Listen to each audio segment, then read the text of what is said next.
Hello and welcome, I'm Ellie Richardson and you're watching The World Report on NewsX World. Let's take a look at some of the top headlines of this hour. Iran's Foreign Minister Abbas Araghchi said he will meet the UN nuclear watchdog chief ahead of US-Iran nuclear talks to tackle their dispute over Tehran's nuclear program and avert conflict as US warships deploy to the Middle East.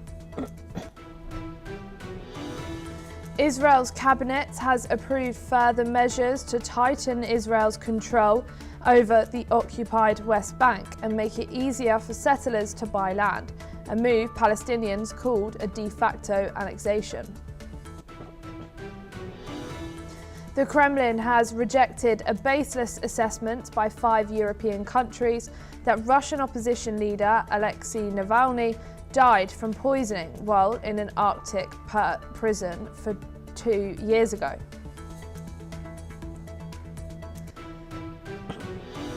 The mother of deceased Russian opposition leader Alexei Navalny said Monday she felt vindicated by a European assessment that her son died of poisoning. Navalny's mother said has called for justice as his supporters marked 2 years since his death in prison. A global artificial intelligence summit kicks off in New Delhi with big issues from job disruptions to child safety. Indian Prime Minister Narendra Modi inaugurates India AI Impact Expo at Bharat Mandapam in New Delhi. According to Indonesian Army spokesperson Doni Pramono, Indonesia is preparing 1,000 troops for possible deployment to Gaza by early April as part of a proposed multinational peacekeeping force. Pramono said the final decision rests with the government, adding that a total 8,000 Indonesian soldiers will be ready for deployment by June. Investigations have obtained a DNA sample from a glove that was found in Nancy Guthrie's Arizona home and appears to match the pair worn by a masked bowler seen on her doorbell camera footage before she was abducted 2 weeks ago, said the FBI. China's Russian oil imports are set to climb for a third straight month to a new record high in February as independent refiners snapped up deeply discounted cargoes after India slashed purchases, according to traders and ship trafficking data.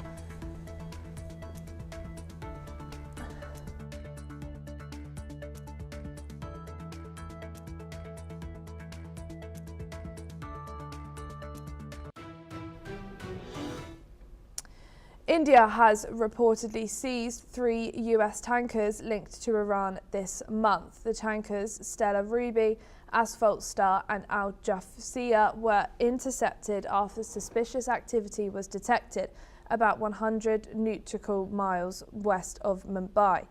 Meanwhile, Indian authorities have stepped up surveillance in its maritime zones to curb illicit trade, focusing on preventing ship-to-ship transfers that obscure the origin of oil cargoes. Moreover, the Indian Coast Guard has also deployed about 55 ships and 10 to 12 aircraft for round-the-clock surveillance. Sources say that the seized vessels frequently changed identities to evade law enforcement, and their owners are based overseas. The seizures align with improved US-India relations as Washington recently announced it will cut tariffs on Indian goods. India has reportedly also agreed to stop importing oil from Russia. The seized tankers are linked to Iran, with one Al Jafia also having previously carried fuel oil from Iran to Djibouti. We are now being joined by Major General retired Sadaka, who is a senior geopolitical and strategic defence expert, joining us from Jaipur. Thank you so much for joining us here today on NewsX World. How might India's increased surveillance in its exclusive economic zone impact regional shipping practices and illicit oil shipments? Good evening, Ellie. Thank you for inviting me for your show. India, by and large, has been keeping Indian Ocean region, particularly the exclusive economic zone, under surveillance and domination in the past as well. All over the world, when you go by the statistics of past, maybe a decade, more than a decade, whenever there is any anti-piracy activity which has been undertaken by any navy, India has stood out to be the one, right from Red Sea to the Arabian Sea, then the Indian Ocean and beyond that.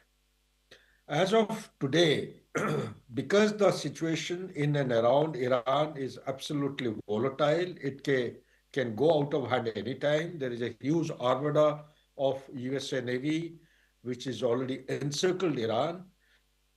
It is this current interception and um, taking the ships of the Iran under custody of Indian Navy or the Coast Guard is indicative that there is India and the US, they are coming together as far as the security issues are concerned in Indian Ocean region. And to say that India has been quite active and very effective in the Indian Ocean region is only an understatement. Even your news preamble that you gave out, in that also, India has beefed up its Coast Guard resources. Number of vessels have gone up for surveillance purposes and keeping an eye on the Arabian Sea, right from Red Sea to the Arabian Sea and the Indian Ocean. Back to you, Ali. Just touched on it there that India is aligning quite closely with the US.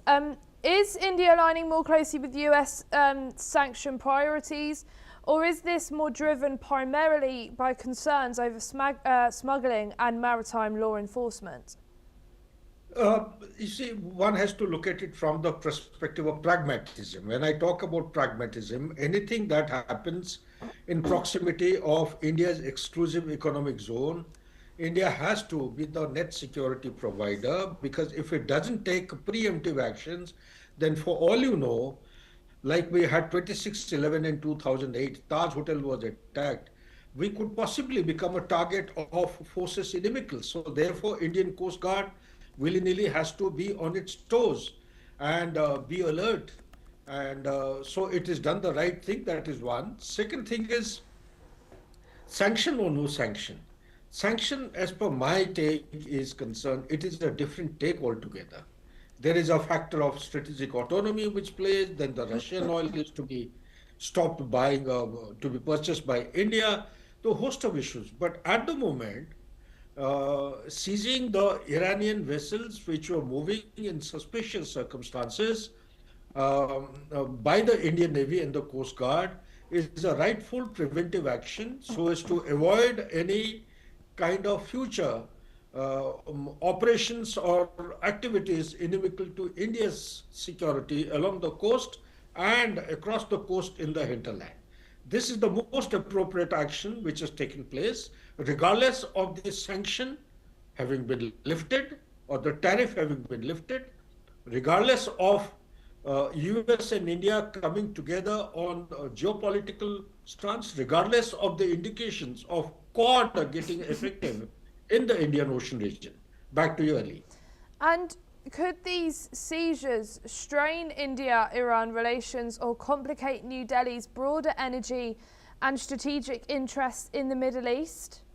I don't think so. I don't think so. Because Iran is a traditional, historic uh, country with historic relationship with India. They will definitely understand the circumstances under which these things have been seized by the Coastal Guard. Even if it happens, then it is happening for a greater cause for protection of India's mainland from the vessels, Iranian vessels, because today the piracy is gone to such an extent.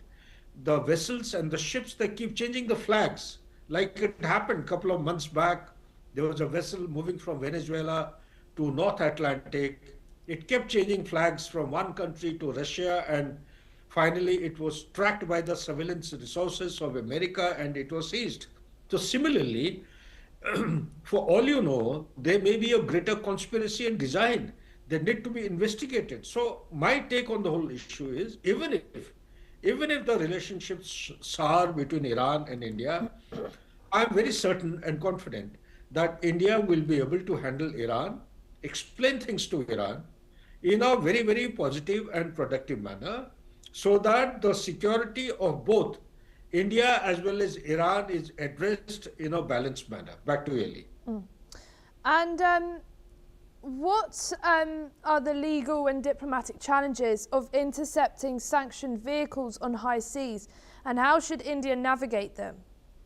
Oh, this is a very complex question you have asked me. Anyway, what is prevalent is UNCLOS, the United Nations Convention on the Laws of the Sea, which was formulated way back in 1982. Good number of countries have signed that particular convention. And as per that convention, there has to be freedom of navigation, and any activity which is showing or demonstrating suspicion, there is no harm in seizing those kind of vessels. But also one has to keep in mind the sanctioned vessels.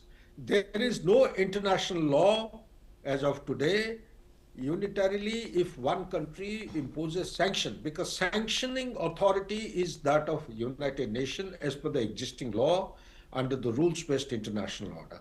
When you talk about sanction, they have not been sanctioned by the United Nations, the UNCLOS, they have been sanctioned by the USA.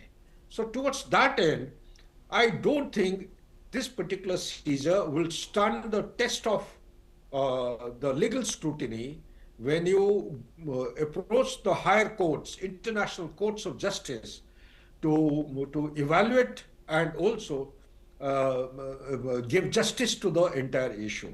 And however, once the superpower of the world orders, USA, is actually sanctioning a particular thing, it is with the purpose. It may not be absolutely going as per the world order, but towards that end, there is indication of convergence of activities between India and the US. I agree with you. I take your point. This needs to be evaluated by an independent court of justice at the international level. Only then they will be able to give some kind of judgment. Otherwise, as of now, it is purely sanction imposed by the United States and a response by India, because the vessels have been seen very close to the exclusive economic zone of India. Hence, India has taken a preventive measure and seized the vessels. Thank you so much, Major General Stakji, for joining us here today on NewsX World. Jordan King Abdullah II has criticised Israel's approval of measures that would allow for the registration of land in the occupied West Bank as state property. Speaking in London, the King called these actions illegal, saying they threaten to exacerbate the conflict and undermine efforts to restore calm. He added that Israel's move to consolidate settlements and impose sovereignty over Palestinian land could only escalate tensions. We are now being joined by John Rossomondo, who's a president of Viking Research Associates, a geopolitical expert, joining us from Washington, D.C. Thank you so much for joining us here today on NewsX World. What exactly is Jordan objecting to in Israel's recent West Bank policies, and why does King Abdullah warn that they could worsen the conflict? Oh. I'm sorry, but I think you might be muted. If you could unmute yourself. Okay. Well, Jordan has a historic connection to the West Bank because it occupied the territory between 1948 and 1967.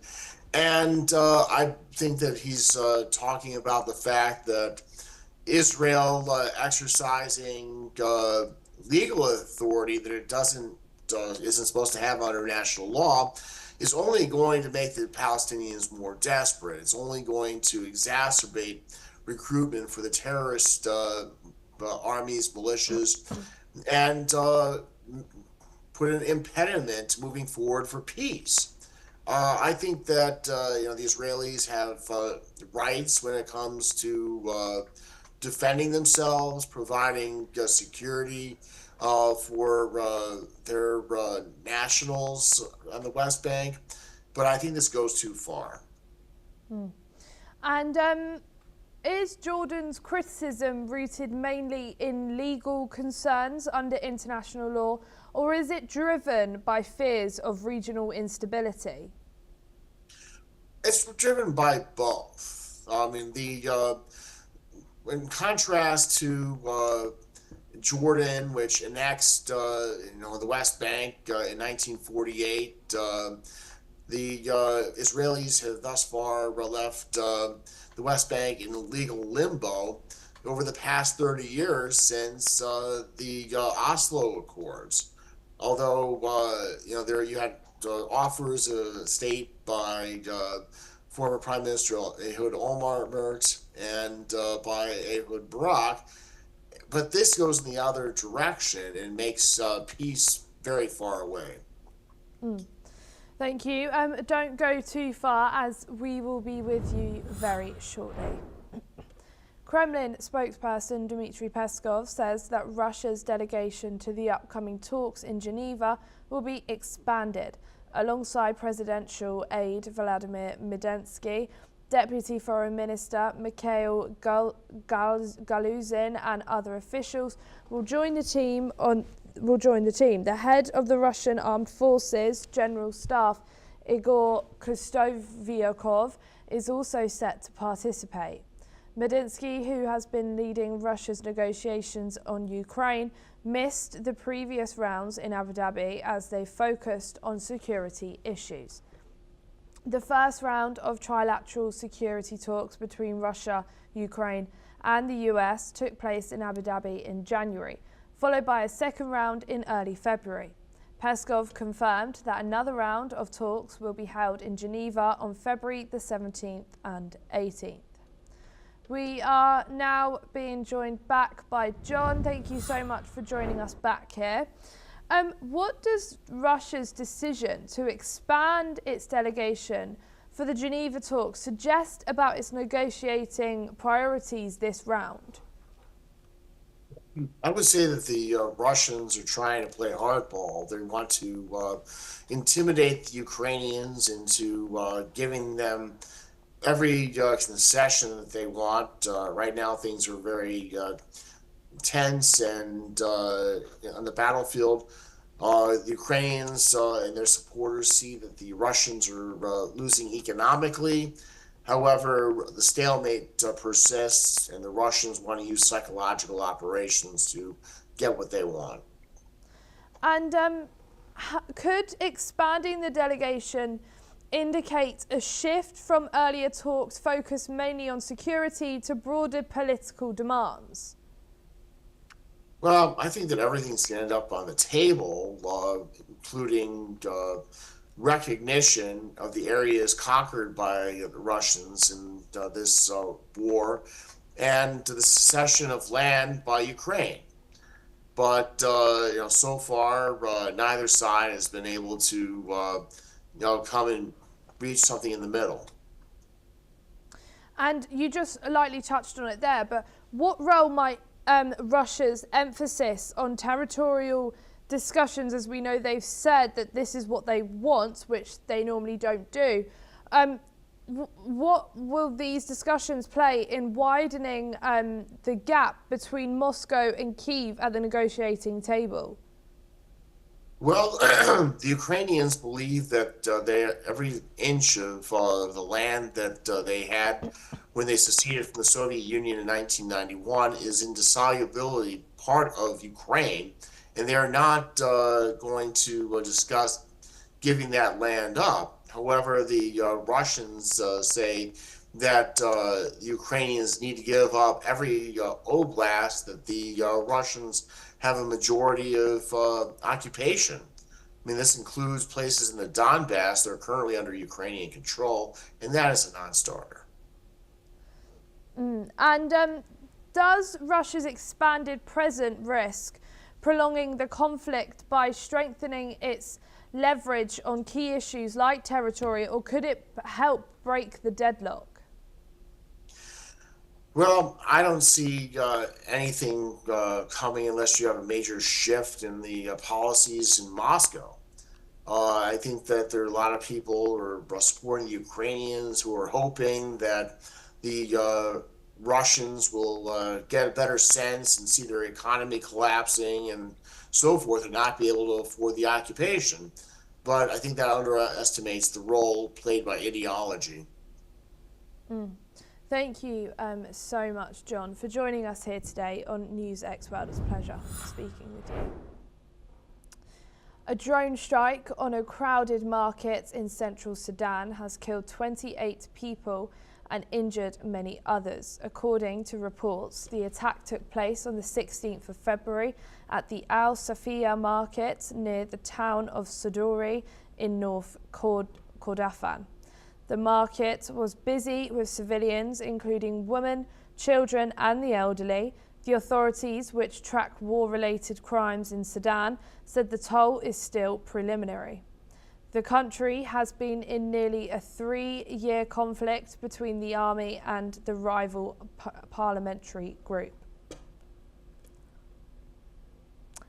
A bus crash on a federal highway in the southeastern Brazil has killed 6 passengers and has at least injured 46 others. According to authorities, the crash occurred early Monday near the city of Marília.